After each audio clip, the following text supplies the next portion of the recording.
tal, estimados alumnos? Bienvenidos a esta sesión.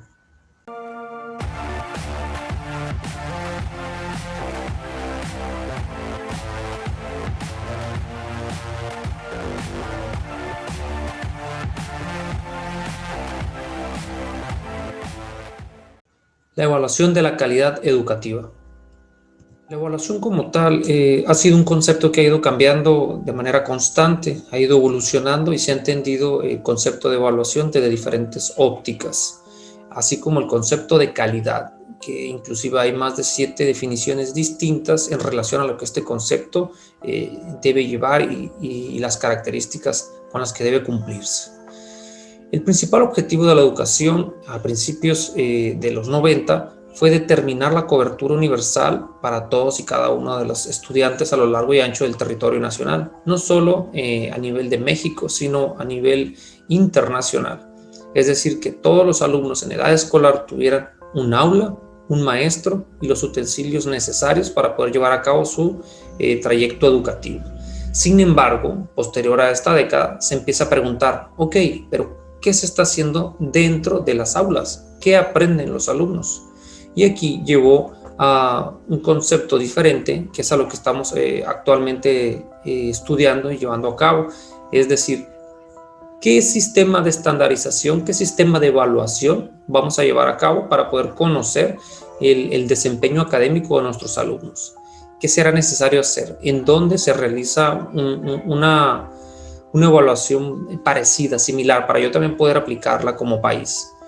Y aquí es a donde nos vamos a definir lo que es la evaluación, no solo como una acción que se tiene que llevar a cabo dentro del aula imprescindible, sino como un proceso y no un suceso aislado, en donde los alumnos lo realizan de manera esporádica o parcial, sino que la evaluación es un proceso constante que se realiza día con día, en donde una evaluación final no refleja el aprendizaje del alumno si es que solo se realiza un tipo de evaluación en un solo sentido. La evaluación es multidireccional y lleva a diferentes ámbitos y aspectos que los vamos a mirar más adelante.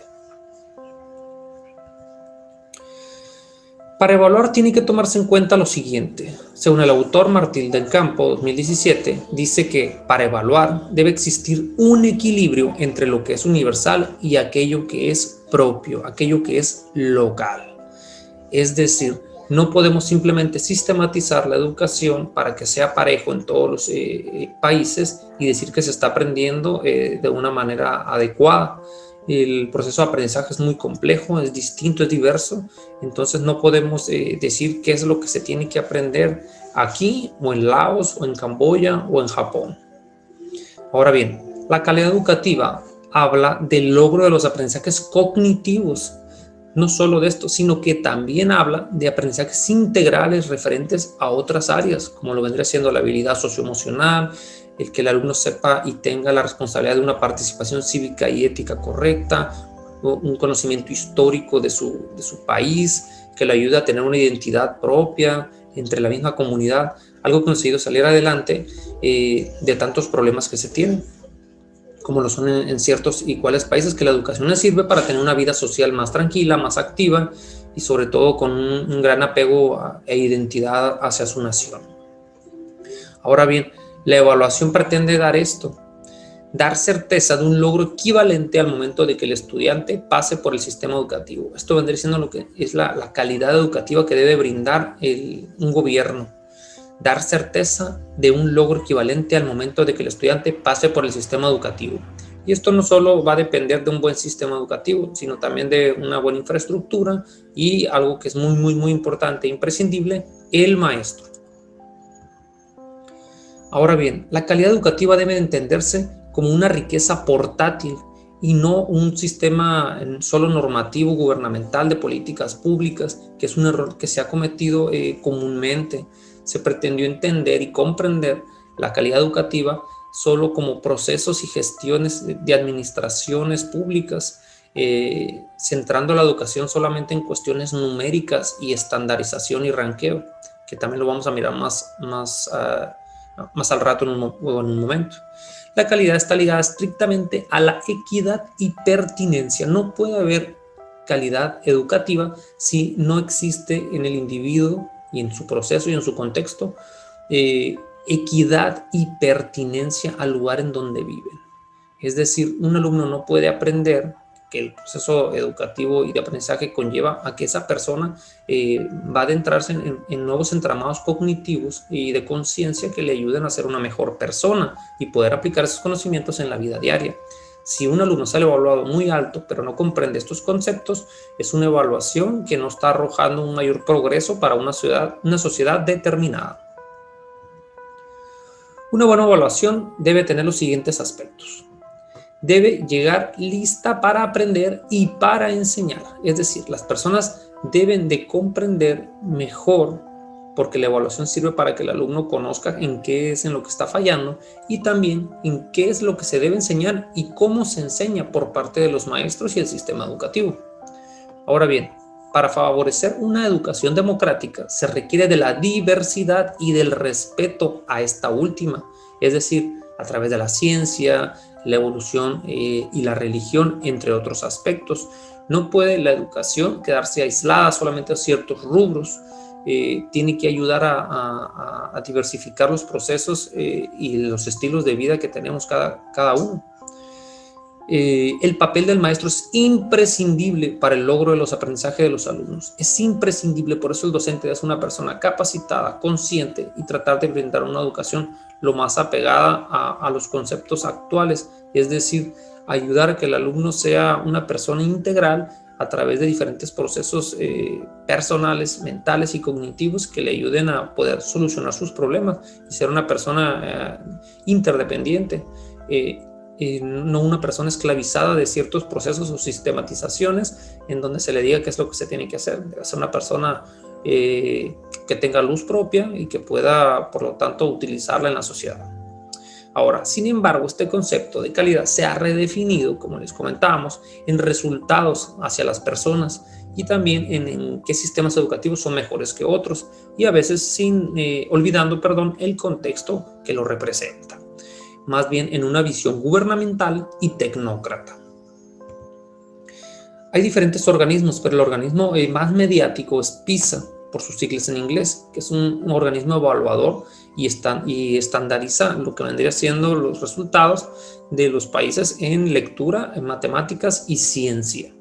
Ahora, la evaluación PISA universaliza los resultados, universaliza lo que se tiene que aprender en estas áreas, pero también empobrece, puesto que está coartando y especificando el aprendizaje en ciertas áreas del conocimiento.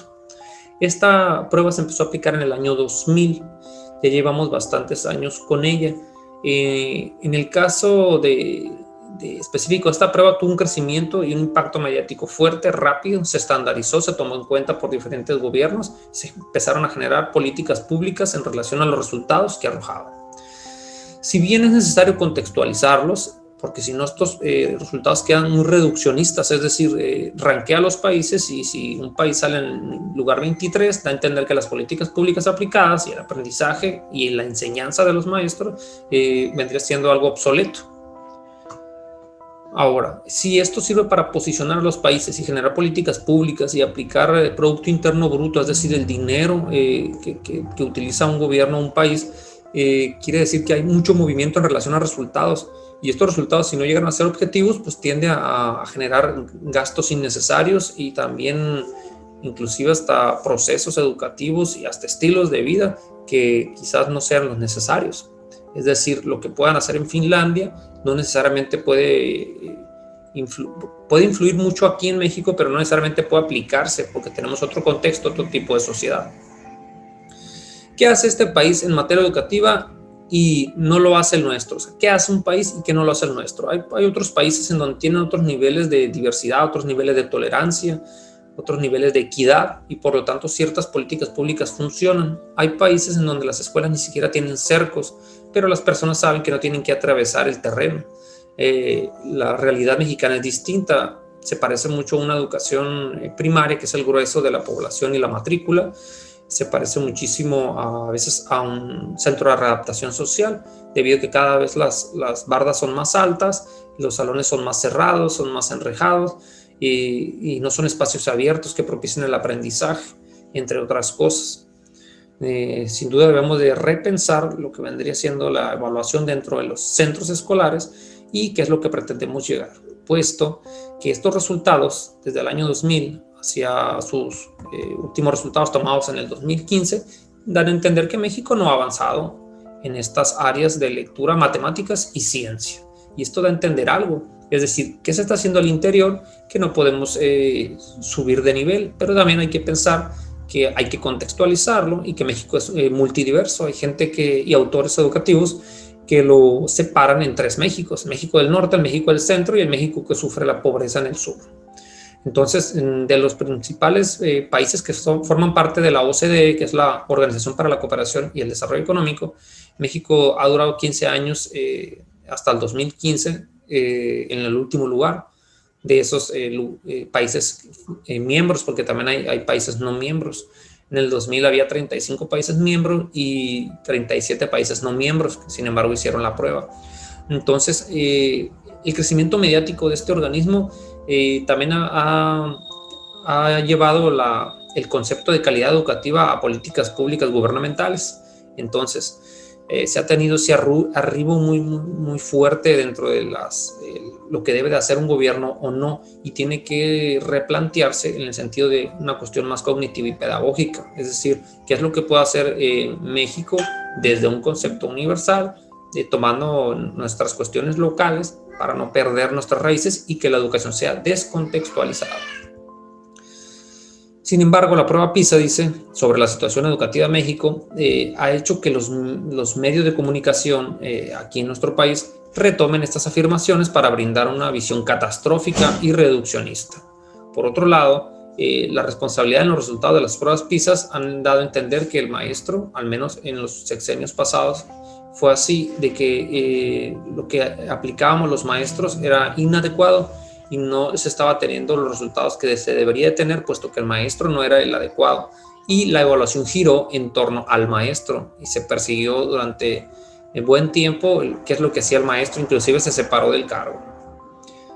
Su utilidad para orientar la política pública, buenos o malos resultados orientan qué es lo que van a hacer los gobiernos, y por lo tanto es necesario que estas pruebas sean objetivas y que se tomen los resultados en relación a materia educativa estudiada, no solo en políticas educativas, porque se aíslan muchas cosas debido a que el proceso de enseñanza-aprendizaje es diverso. Ahora hay que tomarse en cuenta lo siguiente, dice: la investigación educativa también ha mostrado que los resultados de las pruebas estandarizadas son insuficientes por sí mismas para orientar el diseño de políticas públicas. Márquez 2017. Quise utilizar algún autor para que vean que son no solo nociones personales, sino también nociones compartidas por otros autores con renombre. No podemos simplemente por un resultado de un año, de 3 años, que es el resultado de la prueba PISA, decir qué es lo que se va a hacer y arrojar todo, puesto que México ha tendido a hacer corte parejo de ciertas políticas y empieza de nueva cuenta en un nuevo sexenio con otra reforma educativa y genera caos. En este caso, estamos en el 2021 y todavía están corriendo la reforma de Vicente Calderón, la reforma de Enrique Peña Nieto y nuevas normatividades de la nueva escuela mexicana de Andrés Manuel López Obrador, lo cual conlleva a un gran desequilibrio que se ve mucho en los tipos de contenidos y en el enfoque que quieren llevar la educación. Para realizar esta tarea se requiere la consideración de una gran cantidad de aspectos del contexto escolar y social. No se puede dejar aislado, porque si no tendemos a limitarlo. Por último, dice, hay que adaptar, dice, a nuestro país las políticas. No hay que adaptar estas políticas que se instrumentan en otros países y que han tenido resultados exitosos, puesto que se tienden a generar un caos en la cuestión educativa. Tiene que tomarse en cuenta mucho lo que les comentaba, el contexto en el que se desarrollan, el tipo de población y los índices que presentan, como lo podría haber siendo índice de pobreza, servicios públicos aplicados por el gobierno, las distancias recorridas de los niños a ir hacia los centros escolares, las comunidades mismas a donde se tienen estas escuelas, que no tienen a veces el acceso a agua potable, luz, recolección de basura, no hay fuentes de empleo, están en ubicaciones geográficas remotas. Hay que tomar en cuenta eso. Aparte que son países donde se aplicaron esas políticas, que son de 3 millones, 5 millones de personas o 15 millones, y en México somos sin más de 125, 126 millones de mexicanos. La evaluación debe tomarse bajo estos criterios. Esto es algo universal y que se ha tomado ya en cuenta. Debe ser una evaluación formativa, en donde siempre haya retroalimentación en cada uno de los procesos. Los instrumentos de evaluación aplicados deben de servir para retroalimentar al estudiante en relación a qué es lo que está aprendiendo y reflexionar acerca de lo que no ha aprendido y por qué no lo ha aprendido. Para eso se tienen que hacer diseño de evaluaciones concientizadas y no tomadas a la ligera. Algo muy observado en muchos docentes es el hecho de que utilizan evaluaciones estandarizadas de otras partes del estado, inclusive hasta del país, para aplicarlos a alumnos en donde muy específicamente él le ha enseñado ciertos contenidos, por lo cual el maestro tiene que diseñar sus instrumentos contextualizados. ¿Por qué? Porque si no tienden a hacer una evaluación fuera de contexto y los resultados obviamente van a ser negativos. Todo esto con la intención de formar, o sea, un proceso de formación integral desde el día 1 que entra el estudiante hasta el último día en el que se hace corte de la evaluación. Ahora, los tipos de evaluación que posteriormente los vamos a volver a retomar con María Antonia Casanova, pero que ahorita los tomamos en cuenta. Siempre debe haber una evaluación diagnóstica de qué es lo que sabe el alumno antes de adentrarse en ciertas temáticas, ciclos escolares, entre otros. Siempre debe haber una evaluación previa del aprendizaje, para que este aprendizaje, como bien lo dice aquí, pueda ser formativo y que esta evaluación sea durante el aprendizaje, porque el aprendizaje nunca termina. Y por lo tanto, poder ahora sí tener diferentes elementos que pudieran ayudar mediante una evaluación sumativa, es decir, la evaluación posterior al aprendizaje. Posterior y tomando diferentes aspectos y criterios, no dejándolo solamente para lo último. A continuación miraremos un pequeño video en donde nos va a ampliar un poco más estos conceptos que les comento. Gracias. La opinión de Ricardo Almanza. El pasado 3 de diciembre se dieron a conocer los resultados del informe del Programa Internacional para la Evaluación de Estudiantes PISA 2018. Informe llevado a cabo por la Organización para la Cooperación y el Desarrollo Económico OCDE. Esta prueba es realizada cada 3 años y su objetivo es evaluar lo que los estudiantes de 15 años conocen en áreas de lectura, matemáticas y ciencia en su aplicación en problemáticas relevantes actuales.